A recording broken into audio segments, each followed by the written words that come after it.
Então, pessoal, agora a gente vai fazer os exercícios de ondulatória da nossa aula número 9. E eu escolhi para a gente fazer o número 4, 11, 17 e 20. Começando aqui por essa questão número 4, que é uma questão sobre pêndulo simples. Olha só. Um pêndulo de relógio antigo foi construído com um fio metálico muito fino e flexível.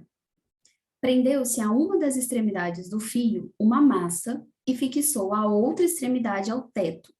Considerando exclusivamente os efeitos da temperatura ambiente no comprimento do fio, pode-se afirmar corretamente que, com o aumento de temperatura, o período e a frequência do pêndulo, o que vai acontecer com elas?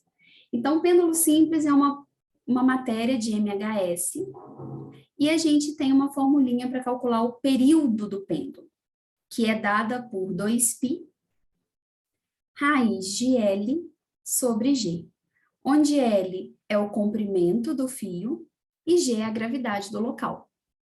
Período, gente, é o tempo que ele leva para ir e voltar ao ponto inicial. Tá, Débora, mas e aí? Temperatura, não aparece ali na fórmula? Como é que eu vou pensar nisso?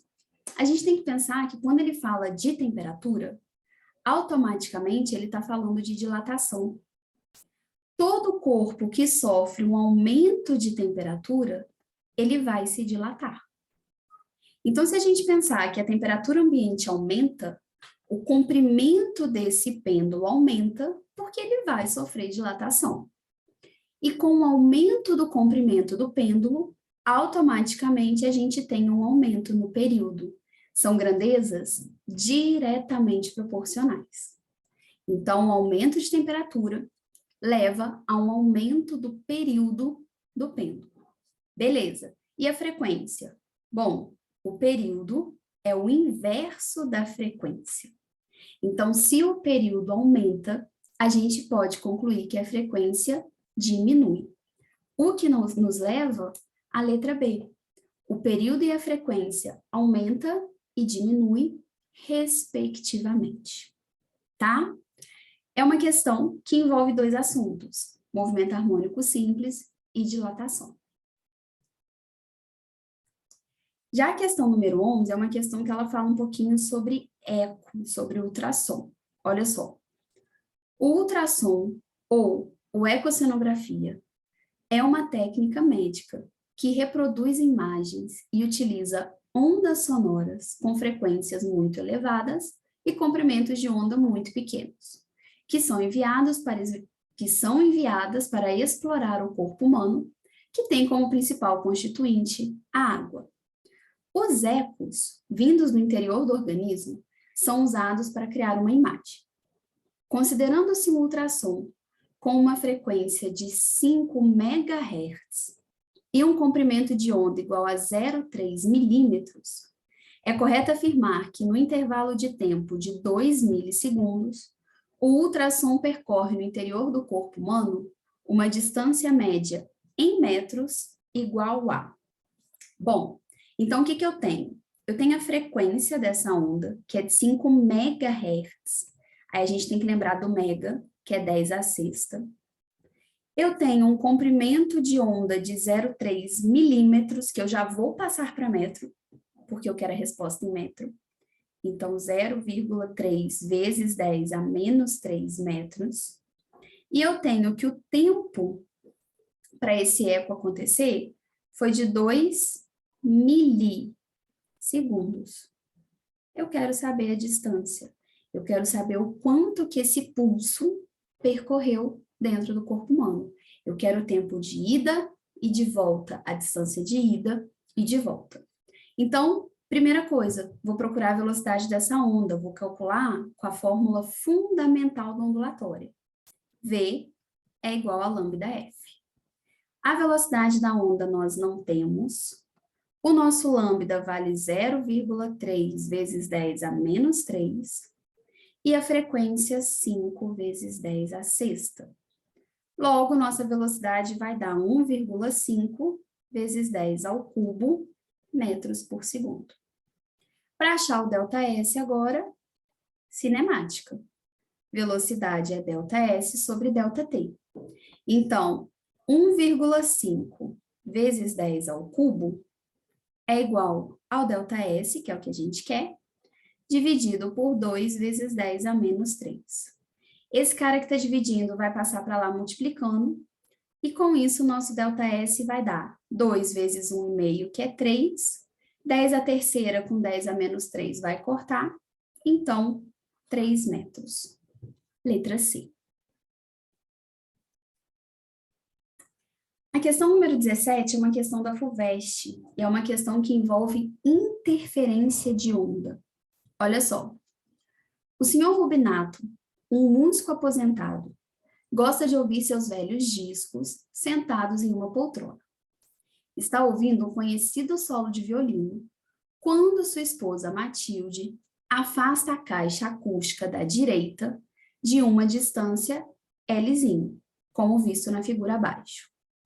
Em seguida, o senhor Rubinato reclama: não consigo mais ouvir o lado violino que antes soava bastante forte. Dentre as alternativas abaixo, para a distância L, a única compatível com a reclamação do senhor Rubinato é: note e adote, o mesmo sinal elétrico do amplificador é ligado aos dois alto-falantes, cujos cones se movimentam em fase.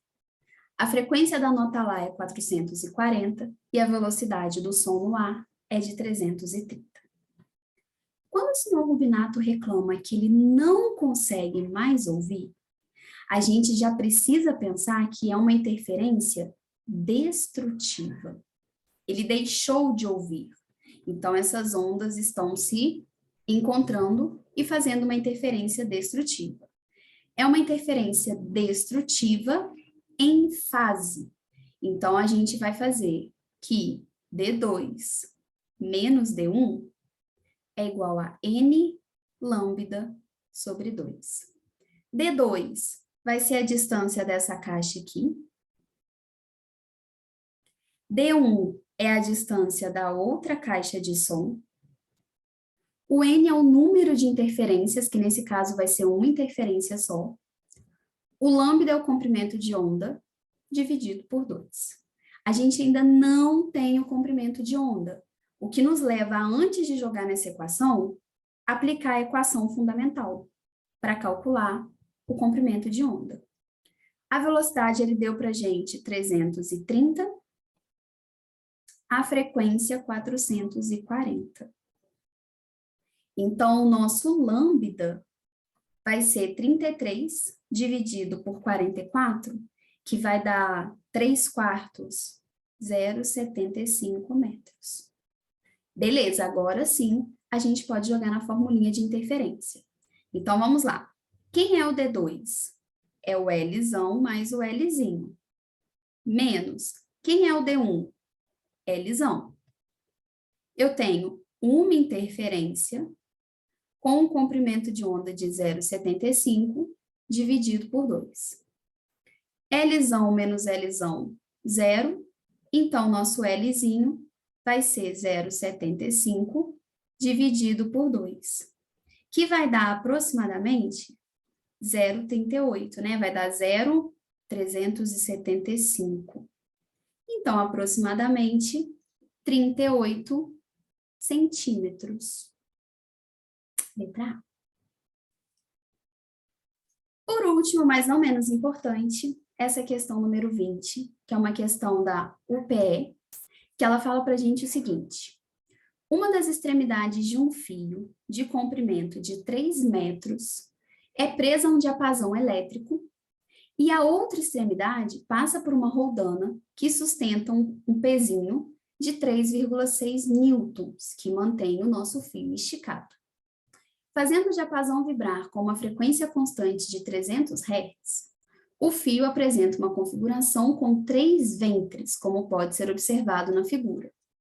Qual é a ordem de grandeza da densidade linear desse fio em quilogramas por metro?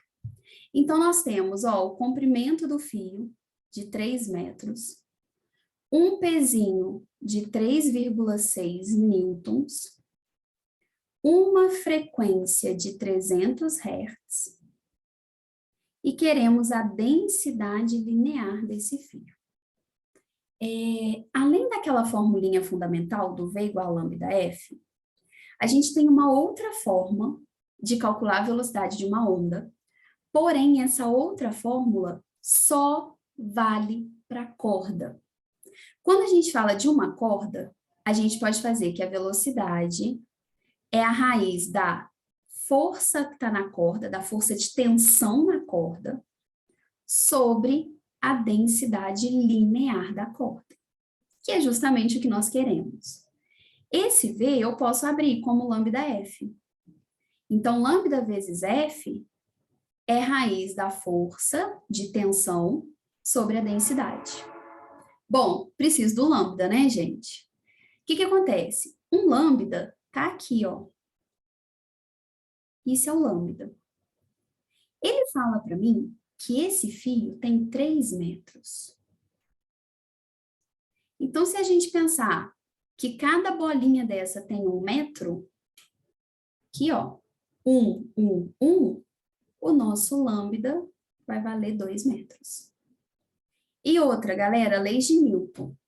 Esse pezinho aqui, de 3,6 newtons, ele é igual à tração dessa corda. Então, a gente pode usar que a força de tração é o próprio 3,6. Então, vai ficar assim, ó, 2 vezes 300 é igual à força de tração, que é 3,6, dividido pela densidade. Isso vai dar 600 é igual a 3,6 dividido pela densidade. Vamos passar, elevar ao quadrado, os dois lados, então vai ficar 600 ao quadrado é igual a 3,6 dividido pela densidade. Isso vai dar 36 vezes 10 à quarta é igual a 3,6 dividido pela densidade. Nossa densidade, então, vai ser 3,6 dividido por 3,6, né? Eu vou andar com a vírgula aqui só para ficar igual, vezes 10 à quinta. Corta, corta. Esse 10 à quinta sobe negativo. Então, a ordem de grandeza da densidade linear desse fio é 10 elevado a menos 5. Vai ser a nossa letra C. Beleza? É isso.